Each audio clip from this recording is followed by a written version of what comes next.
وہ موبائل چلانے والیوں سوچو، وہ فیس بک چلانے والیوں سوچو، وہ واٹس ایپ پر الٹی سیدھی اور خوبصورت لڑکیوں کی فوٹو لگا کر نوجوانوں کو اپنے شکل و صورت سے بھڑکانے والیوں سوچو، شاید تمہارے بارے میں اللہ کے نبی نے فرمایا ایسی عورتیں کبھی بھی جنت کے اندر داخل نہ ہوں گی، لا يدخلن الجنہ ولا یجدن ریحها، جنت میں جانا تو دور جنت کی خوشبو بھی نہیں پائیں گی۔ میری بہنوں اپنے آپ کو سنبھالو، اگر اسلام کے اندر ہاتھ جوڑنا جائز ہوتا تو میری قوم کی بیٹیوں میں تمہارے ہاتھ جوڑ لیتا، اگر اسلام کے اندر بھیک مانگنا جائز ہوتا تو میں اپنا دامن پھیلا کر تم سے بھیک مانگ لیتا۔ میری قوم کی بیٹیوں میرے دامن میں اتنی بھیک ڈال دو کہ تم اپنے آپ کو پردے میں رکھو، اپنے آپ کو فیس بک اور واٹس ایپ اور میسنجر سے بچا لو۔ میری ماں اور میری بہنوں، معاشرے کے اندر بے پردگی نے بھی ایک غلط ماحول خراب کر دیا ہے۔ آج کل جلسے بھی اس سے محفوظ نہ رہے،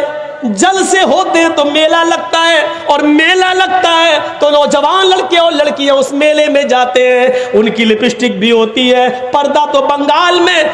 دکھائی نہیں دیتا ہے۔ میرے بھائیوں، جہاں تالاب کے اندر ایک طرف لڑکے اور دوسری طرف لڑکیاں نہاتی ہوئی نظر آتی ہوں، وہاں سے کون سی امیدیں لگائی جا سکتی ہیں؟ غور کرو میرے پیارے ساتھیوں، جو پردے کے بارے میں کبھی حضرت فاطمہ رضی اللہ تعالیٰ عنہ کو یاد کرو، جب ان کی موت کا انتقال کا وقت آیا تو انہوں نے اپنے شوہر سے کہا اے علی میری انتقال کا وقت قریب ہے، مجھے نہیں لگتا کہ میں بچوں گی۔ فرمایا علی نے ایسا کیوں کہہ رہی ہو؟ اے علی میری ایک وصیت ہے، اس کو نوٹ کر لینا۔ حضرت علی نے کہا تم میری بیوی نہیں، تم میری وائف ہی نہیں، محمد رسول اللہ کی بیٹی ہو، بتاؤ تمہاری کیا وصیت ہے، میں اس کو ضرور پورا کروں گا۔ کہنے لگی فاطمہ اے علی جب میرا انتقال ہو جائے، جب میں اس دنیا سے رخصت ہو جاؤں، جب میں اس دنیا سے چلی جاؤں تو میرے جنازے کو، میری لاش کو کفن سے ڈھانک دینا، سفید رنگ کا کفن جب میری لاش پر چڑھاؤ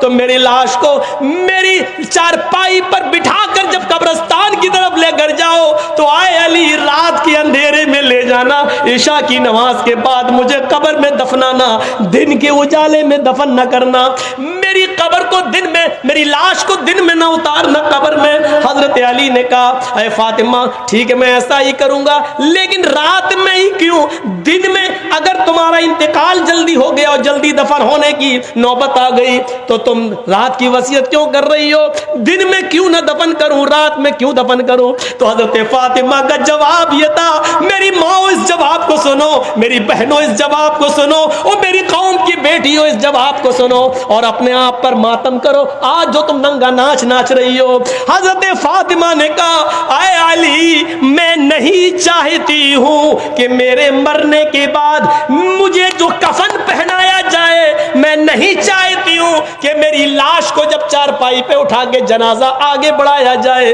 تو میں نہیں چاہتی ہوں کہ غیر مردوں کی نظر میرے مردہ جسم پر پڑے ہوئے کفن پر بھی پڑے، چہرہ تو دور، میں نہیں چاہتی کہ میرے مردہ جسم پر پڑے ہوئے کفن پر کسی غیر مرد کی نظر پڑے، میں نہیں چاہتی۔ یہ تھا محمد رسول اللہ کی بیٹی کا پردہ، یہ تھا محمد رسول اللہ کی بیٹی کا حال جو انتقال سے پہلے یہ وصیت کر رہی ہیں۔ وہ موبائل چلانے والیوں سوچو، وہ فیس بک چلانے والیوں سوچو، وہ واٹس ایپ پر الٹی سیدھی اور خوبصورت لڑکیوں کی فوٹو لگا کر نوجوانوں کو اپنے شکل و صورت سے بھڑکانے والیوں سوچو، شاید تمہارے بارے میں اللہ کے نبی نے فرمایا ایسی عورتیں کبھی بھی جنت کے اندر داخل نہ ہوں گی، لا يدخلن الجنہ ولا یجدن ریحها، جنت میں جانا تو دور جنت کی خوشبو بھی نہیں پائیں گی۔ میری بہنوں اپنے آپ کو سنبھالو، میری قوم کی بیٹیوں اپنے آپ کو سنبھالو۔ پورا مہاراشٹر میں آج دیکھ لو کتنی مسلمان لڑکیوں نے کورٹ میں اپلیکیشن دے دی ہے اور وہ غیر مسلم لڑکوں کے ساتھ آج نکاح کرنے کے لیے تیار ہے۔ کتنی غیر مسلم، کتنی مسلمان لڑکیوں نے غیر مسلموں کے ساتھ نکاح کرنے کے لیے اپلیکیشن دے دی اور کہہ دیا میں چاہتی ہوں کہ میری شادی ان کے ساتھ ہو، میرے باپ اور میرے بھائی مجھے روکنا چاہیں گے لیکن میں بالغ ہوں، میں اسی غیر مسلم کے ساتھ اپنی مرضی سے نکاح کرنے کے لیے تیار ہوں۔ یہ اسی بے پردگی کا حال ہے، یہ اسی کالج اور یونیورسٹی میں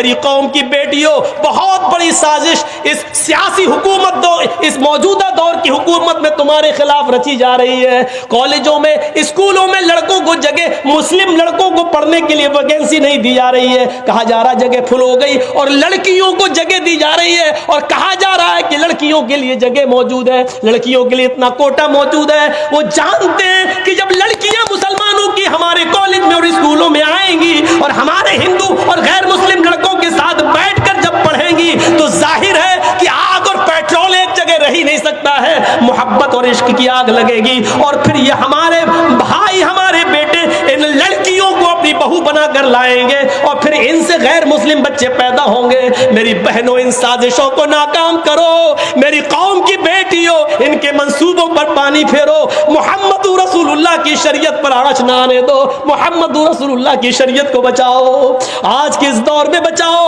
اگر اسلام کے اندر ہاتھ جوڑنا جائز ہوتا تو میری قوم کی بیٹیوں میں تمہارے ہاتھ جوڑ لیتا، اگر اسلام کے اندر بھیک مانگنا جائز ہوتا تو میں اپنا دامن پھیلا کر تم سے بھیک مانگ لیتا۔ میری قوم کی بیٹیوں، میرے دامن میں اتنی بھیک ڈال دو کہ تم اپنے آپ کو پردے میں رکھو، اپنے آپ کو فیس بک اور واٹس ایپ اور میسنجر سے بچا لو اور اسلام کی خدمت کرو، حضرت فاطمہ جیسا پردہ کرو، اور اتنا نہ کرو تو کم سے کم موجودہ معاشرے میں ایسا تو کرو کہ تمہارے ماں باپ کی اور بھائیوں کی عزت، ان کی چھلی چھلی نہ ہو، ان کو شرمندگی محسوس نہ ہو۔